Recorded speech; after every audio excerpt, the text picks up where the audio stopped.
For today's dish, our orange chicken, we are gonna need our chicken cutlets, some tempura batter, an orange, cornstarch, scallions, your jasmine rice, some rice vinegar, the apricot jam, chicken stock base, some sweetened soy sauce, some Thai-style chili sauce. We need salt and pepper. You're gonna need some sugar, and then you're gonna need vegetable oil, or I'm actually using coconut oil for frying my chicken today because it has a nice high heat temperature. And yeah, let's get started. We're gonna start by prepping our scallions. I already prepped these ones, but my scallions are looking a little sad. They're very withered at the end, and they've got like this loose skin on it. So I am actually just gonna go ahead and peel this bottom part off. If I can get a good grip on it. I'm gonna try and like cut a little layer so that I can peel that outer skin off like that. There we go. So I just made a little tiny slit in it so I had something to like actually grab onto. And you see these onions have like a thin skin too, just like our normal onions. So I'm just trying to peel that like outer layer that was looking a little old off, like so. And then I'm gonna go ahead and where this starts to get kind of bad, I'm just gonna go ahead and rip that off. And then I'm gonna go give these a wash and dry them. Scallions are all prepped and washed. So I'm gonna go ahead by just lining them up and cutting off this root part and disposing of that. And then I'm just gonna give them a thin slice. And you don't need to separate the whites from the greens. I know we do that quite often, but you're just gonna slice it all the way until there is no more green onion left to slice. And just in these like thin little pieces as I'm doing. So just do that with the remaining bits of your green onion. So with our fresh orange, we need about a teaspoon of zest. So I'm gonna go ahead and zest this over my bowl here. Orange chicken, a lot of people think is a Chinese dish, but it's actually a very American Chinese dish. This is not something that is traditionally served in China. It was something that was invented here. But hey, that doesn't mean that it is not tasty. I love orange chicken.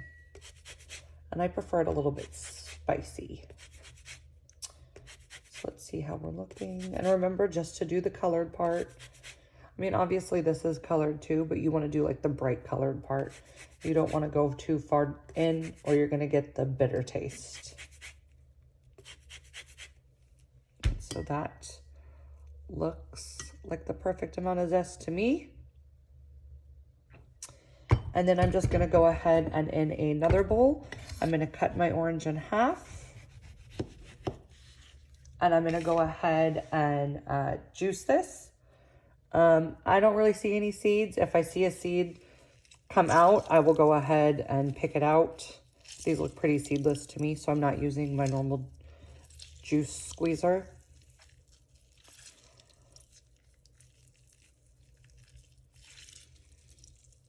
So just want to get all that good fresh orange flavor. Oh, I do see a seed. So if you find any seeds, just go ahead and scoop them out before you continue with your sauce. You can even just pour this through a strainer real quick if you wanted to. And there you go. To make our sauce, we're gonna start by using our cornstarch. Our cornstarch is gonna be what thickens it. We're just gonna add a teaspoon of it.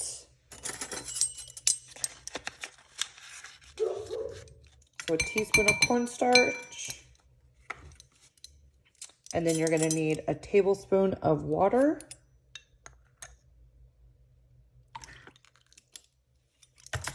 And then I've already pre-measured 4 teaspoons of sugar. And then you're gonna go ahead and add your Thai chili sauce, the entire contents.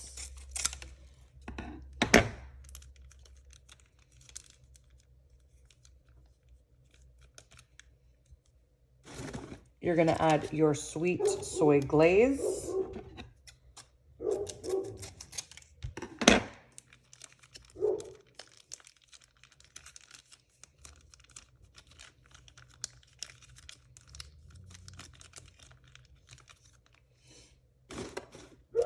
You're going to add this entire contents of apricot jam.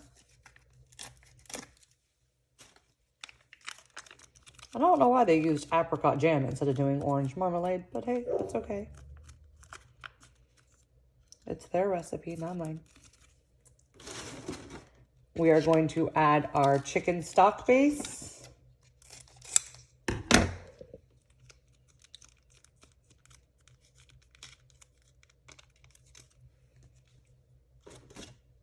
And then we are going to add just half of our rice vinegar. I'm just going to cut a little tiny tip off. And just use about half like that. And then you're just going to give this a good whisk.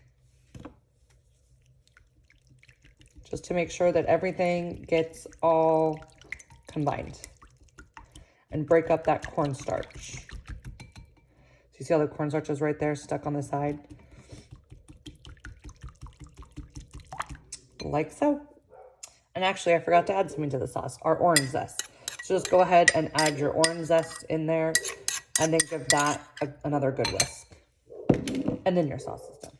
For our chicken breast, I have taken them out of the package and I have patted them dry.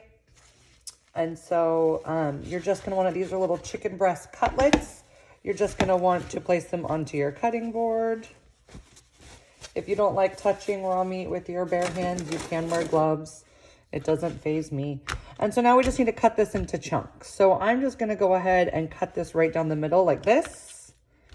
And then just kind of cut these into bite-sized chunks like so.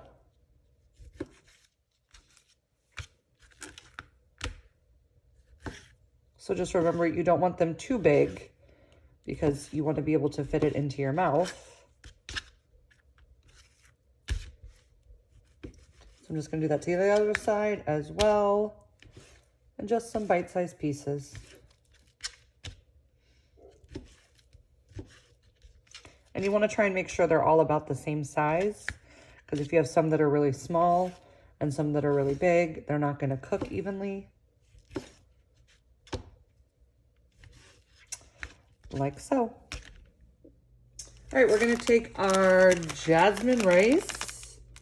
I don't want to... Sorry, that was upside down. Our jasmine rice, and then 1 1/4 cups water, and a little bit of salt. And then we're just gonna let that come to a boil, and then go ahead and put a lid on it once it's at a boil and turn the heat down to low and cook it for 15 to 18 minutes. We need to heat up our sauce and activate that cornstarch. So cornstarch is a thickening agent that only will actually start to thicken once it comes to a boil. So I'm just going to go ahead and add this into my pan.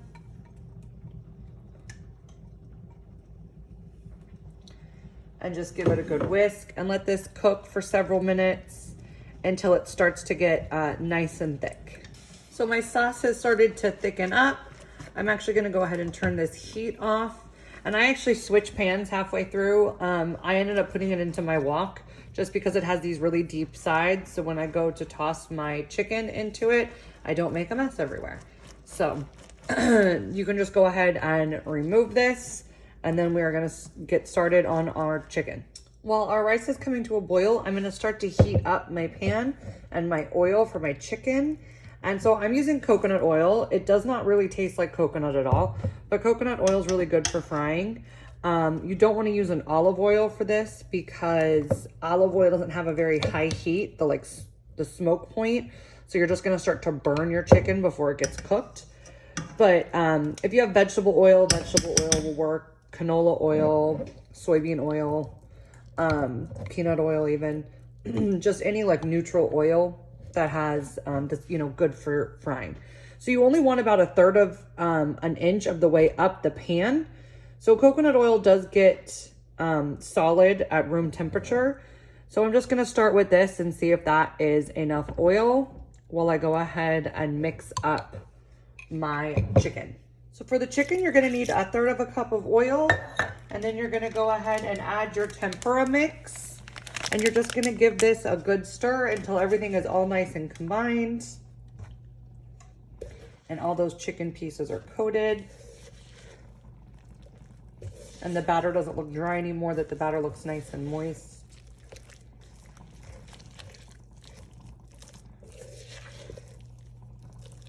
Sounds like my rice has almost come to a boil.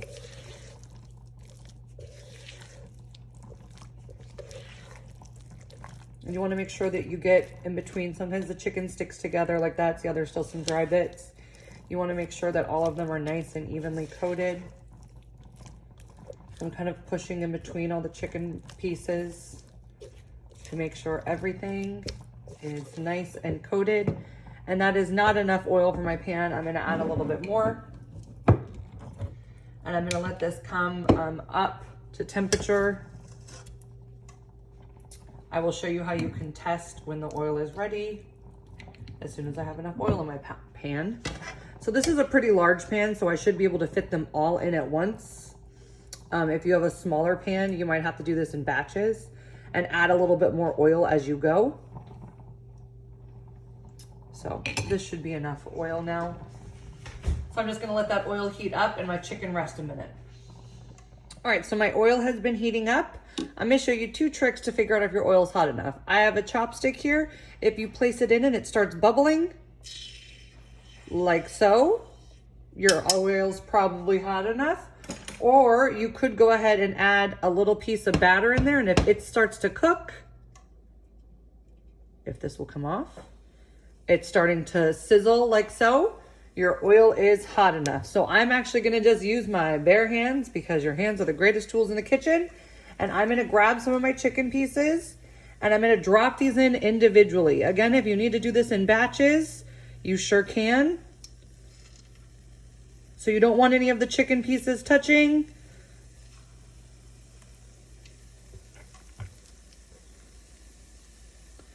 So we'll see if I can do all my chicken in this pan. I probably cannot now that I'm looking at this. So they can be touching a little bit, but you don't want them like laying on top of one another.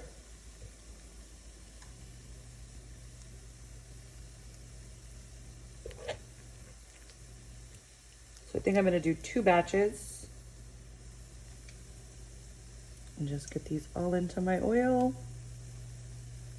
And you're gonna let these cook for about 4 to 5 minutes on one side, and then go ahead and give them a flip and cook them another 4 to 5 minutes on the other side.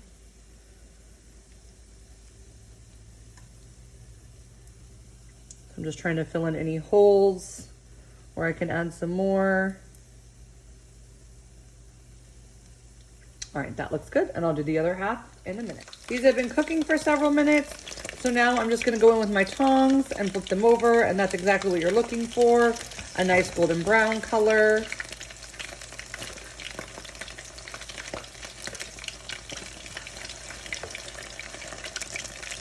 Some of these on the outer edge may need another minute or 2, so I'm just gonna start with the ones that are in the middle and then work my way. And so you're just gonna kind of keep doing this for the rest of the pan and let them cook for another 4 to 5 minutes on the other side. So my chicken is looking nice and golden brown. You can do it, you can take them out on a paper towel lined plate, but what I have here is just a wire rack over a sheet pan. And I'm gonna use this guy. This is known as a spider because it looks kind of like a spider web. And I'm just gonna go ahead and put these cooked pieces directly on here to let all that oil drain off. And if you have more chicken, and you think you need more oil, you can go ahead and add some oil and then let it come back up to temperature. You don't want to fry things in cold oil. They'll just get really soggy. And so as soon as these come out of the hot oil like so, I'm going to go ahead and just salt and pepper these.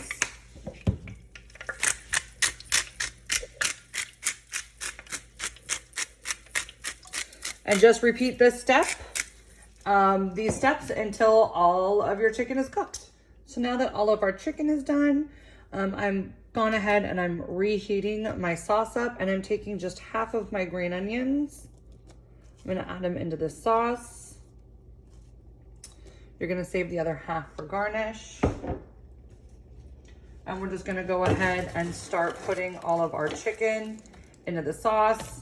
And just let this cook for a few minutes to evenly coat all of the pieces of chicken. All right, so my orange chicken is all nice and tossed and coated. You definitely don't want to cook this in the sauce too long because you want that breading to stay crispy. So this is just to kind of evenly coat it. So I'm going to turn the heat off, and then you're going to go ahead and you're going to serve this with your rice and then your remaining chopped scallions. And as always, I look forward to your presentation.